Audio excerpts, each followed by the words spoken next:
घोरकष्टोद्धरणस्तोत्रम् श्रीपादश्रीवल्लभत्वं सदैव श्रीदत्तास्मान् पाहि देवाधिदेव भावग्राह्य क्लेशहारिन् सुकीर्ते घोरात् कष्टात् उद्धरास्मान् नमस्ते। त्वं नो माता त्वं पिताप्तोऽधिपस्त्वं त्राता योगक्षेमकृत्सद्गुरुस्त्वं त्वं सर्वस्वं नो प्रभो विश्वमूर्ते घोरात् कष्टात् उद्धरास्मान् नमस्ते। पापं तापं व्याधिमाधिं च दैन्यं भीतिं क्लेशं त्वं हराशु त्वदन्यं त्रातारं नो वीक्ष्य ईशास्तजूर्ते घोरात् कष्टात् उद्धरास्मान् नमस्ते।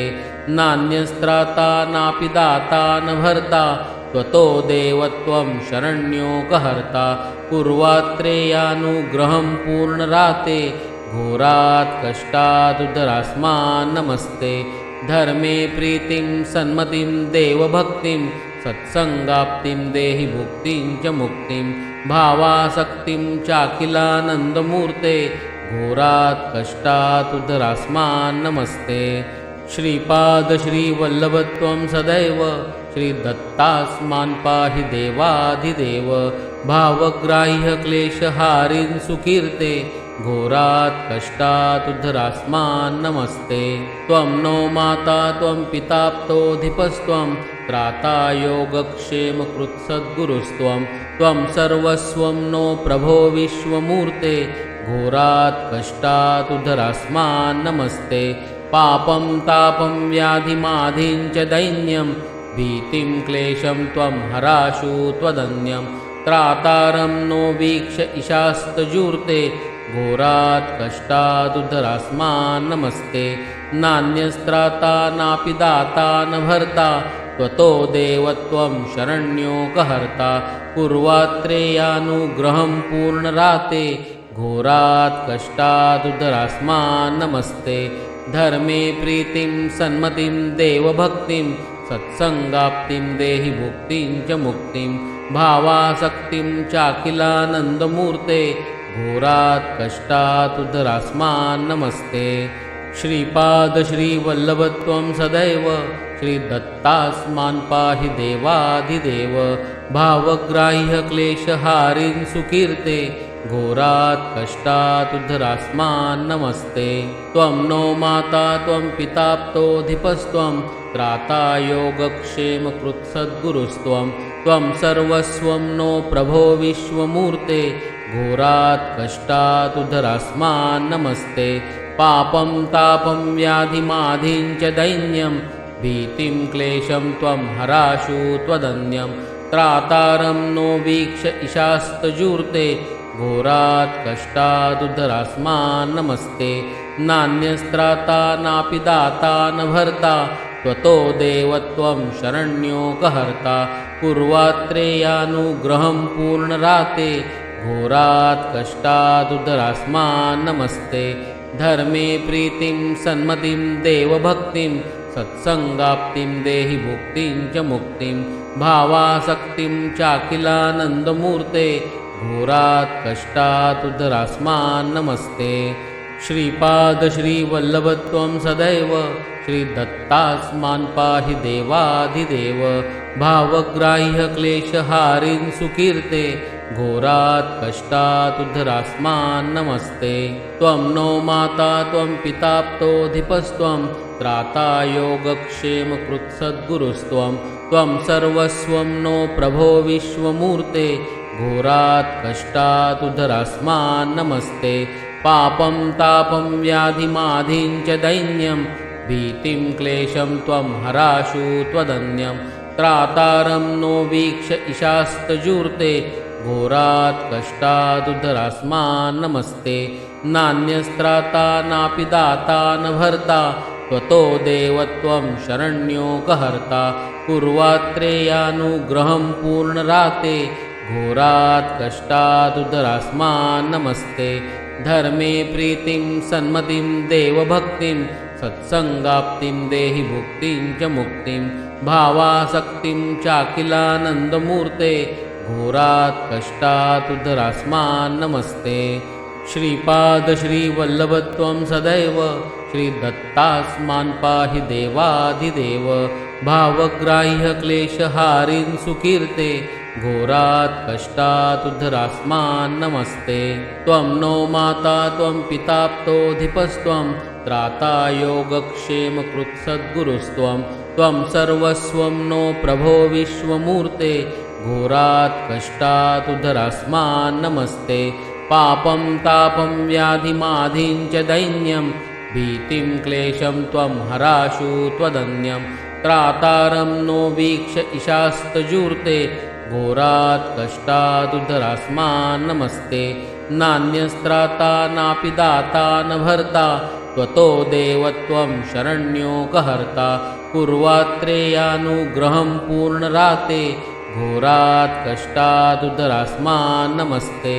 धर्मे प्रीतिं सन्मतिं देवभक्तिं सत्संगाप्तिं देहि भुक्तिं च मुक्तिं भावासक्तिं चाखिलानन्दमूर्ते घोरात् कष्टात् उद्धरास्मान् नमस्ते। श्रीपाद श्रीवल्लभत्वं सदैव श्रीदत्तास्मान् पाहि देवाधिदेव भावग्राह्य क्लेशहारिन् सुकीर्ते घोरात् कष्टात् उद्धरास्मान् नमस्ते। त्वं नो माता त्वं पिताप्तोऽधिपस्त्वं त्राता योगक्षेमकृत्सद्गुरुस्त्वं त्वं सर्वस्वं नो प्रभो विश्वमूर्ते घोरात् कष्टात् उद्धरास्मान् नमस्ते। पापं तापं व्याधिमाधिं च दैन्यं भीतिं क्लेशं त्वं हराशु त्वदन्यं त्रातारं नो वीक्ष्य ईशास्तजूर्ते घोरात् कष्टात् उद्धरास्मान् नमस्ते। नान्यस्त्राता नापि दाता न भर्ता त्वतो देवत्वं शरण्यो कहर्ता कुर्वात्रेयानुग्रहं पूर्णराते घोरात् कष्टात् उद्धरास्मान् नमस्ते। धर्मे प्रीतिं सन्मतिं देवभक्तिं सत्संगाप्तिं देहि भुक्तिं च मुक्तिं भावासक्तिं चाखिलानन्दमूर्ते घोरात् कष्टात् उद्धरास्मान् नमस्ते। श्रीपाद श्रीवल्लभत्वं सदैव श्रीदत्तास्मान् पाहि देवाधिदेव भावग्राह्य क्लेशहारिन् सुकीर्ते घोरात् कष्टात् उद्धरास्मान् नमस्ते। त्वं नो माता त्वं पिताप्तोऽधिपस्त्वं त्राता योगक्षेमकृत्सद्गुरुस्त्वं त्वं सर्वस्वं नो प्रभो विश्वमूर्ते घोरात् कष्टात् उद्धरास्मान् नमस्ते। पापं तापं व्याधिमाधिं च दैन्यं भीतिं क्लेशं त्वं हराशु त्वदन्यं त्रातारं नो वीक्ष्य ईशास्तजूर्ते घोरात् कष्टात् उद्धरास्मान् नमस्ते। नान्यस्त्राता नापि दाता न भर्ता त्वतो देवत्वं शरण्यो कहर्ता कुर्वात्रेयानुग्रहं पूर्णराते घोरात् कष्टात् उद्धरास्मान् नमस्ते। धर्मे प्रीतिं सन्मतिं देवभक्तिं सत्संगाप्तिं देहि भुक्तिं च मुक्तिं भावासक्तिं चाखिलानन्दमूर्ते घोरात् कष्टात् उद्धरास्मान् नमस्ते। श्रीपाद श्रीवल्लभत्वं सदैव श्रीदत्तास्मान् पाहि देवाधिदेव भावग्राह्य क्लेशहारिन् सुकीर्ते घोरात् कष्टात् उद्धरास्मान् नमस्ते। त्वं नो माता त्वं पिताप्तोऽधिपस्त्वं त्राता योगक्षेमकृत्सद्गुरुस्त्वं त्वं सर्वस्वं नो प्रभो विश्वमूर्ते घोरात् कष्टात् उद्धरास्मान् नमस्ते। पापं तापं व्याधिमाधिं च दैन्यं भीतिं क्लेशं त्वं हराशु त्वदन्यं त्रातारं नो वीक्ष्य ईशास्तजूर्ते घोरात् कष्टात् उद्धरास्मान् नमस्ते। नान्यस्त्राता नापि दाता न भर्ता त्वतो देवत्वं शरण्यो कहर्ता कुर्वात्रेयानुग्रहं पूर्णराते घोरात् कष्टात् उद्धरास्मान् नमस्ते। धर्मे प्रीतिं सन्मतिं देवभक्तिं सत्संगाप्तिं देहि भुक्तिं च मुक्तिं भावासक्तिं चाखिलानन्दमूर्ते घोरात् कष्टात् उद्धरास्मान् नमस्ते। श्रीपाद श्रीवल्लभत्वं सदैव श्रीदत्तास्मान् पाहि देवाधिदेव भावग्राह्य क्लेशहारिन् सुकीर्ते घोरात् कष्टात् उद्धरास्मान् नमस्ते। त्वं नो माता त्वं पिताप्तोऽधिपस्त्वं त्राता योगक्षेमकृत्सद्गुरुस्त्वं त्वं सर्वस्वं नो प्रभो विश्वमूर्ते घोरात् कष्टात् उद्धरास्मान् नमस्ते। पापं तापं व्याधिमाधिं च दैन्यं भीतिं क्लेशं त्वं हराशु त्वदन्यं त्रातारं नो वीक्ष ईशास्तजूर्ते घोरात् कष्टात् उद्धरास्मान् नमस्ते। नान्यस्त्राता नापि दाता न भर्ता त्वतो देव त्वं शरण्यो कहर्ता पूर्वात्रेयानुग्रहं पूर्णराते घोरात् कष्टात् उद्धरास्मान् नमस्ते। धर्मे प्रीतिं सन्मतिं देवभक्तिं सत्संगाप्तिं देहि भुक्तिं च मुक्तिं भावासक्तिं चाखिलानन्दमूर्ते घोरात् कष्टात् उद्धरास्मान् नमस्ते। श्रीपाद श्रीवल्लभत्वं सदैव श्रीदत्तास्मान् पाहि देवाधिदेव भावग्राह्य क्लेशहारिन् सुकीर्ते घोरात् कष्टात् उद्धरास्मान् नमस्ते।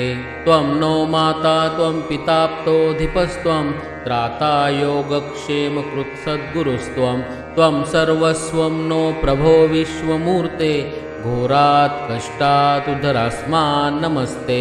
पापं तापं व्याधिमाधिं च दैन्यं भीतिं क्लेशं त्वं हराशु त्वदन्यं त्रातारं नो वीक्ष ईशास्तजूर्ते घोरात् कष्टात् उद्धरास्मान् नमस्ते। नान्यस्त्राता नापि दाता न भर्ता त्वतो देव त्वं शरण्यो कहर्ता पूर्वात्रेयानुग्रहं पूर्णराते घोरात् कष्टात् उद्धरास्मान् नमस्ते। धर्मे प्रीतिं सन्मतिं देवभक्तिं सत्संगाप्तिं देहि भुक्तिं च मुक्तिं भावासक्तिं चाखिलानन्दमूर्ते घोरात् कष्टात् उद्धरास्मान् नमस्ते। श्रीपाद श्रीवल्लभत्वं सदैव श्रीदत्तास्मान् पाहि देवाधिदेव भावग्राह्य क्लेशहारिन् सुकीर्ते घोरात् कष्टात् उद्धरास्मान् नमस्ते। त्वं नो माता त्वं पिताप्तोऽधिपस्त्वं त्राता योगक्षेमकृत्सद्गुरुस्त्वं त्वं सर्वस्वं नो प्रभो विश्वमूर्ते घोरात् कष्टात् उद्धरास्मान् नमस्ते। पापं तापं व्याधिमाधिं च दैन्यं भीतिं क्लेशं त्वं हराशु त्वदन्यं त्रातारं नो वीक्ष ईशास्तजूर्ते घोरात् कष्टात् उद्धरास्मान् नमस्ते। नान्यस्त्राता नापि दाता न भर्ता त्वतो देव त्वं शरण्यो कहर्ता पूर्वात्रेयानुग्रहं पूर्णराते घोरात् कष्टात् उद्धरास्मान् नमस्ते। धर्मे प्रीतिं सन्मतिं देवभक्तिं सत्संगाप्तिं देहि भुक्तिं च मुक्तिं भावासक्तिं चाखिलानन्दमूर्ते घोरात् कष्टात् उद्धरास्मान् नमस्ते।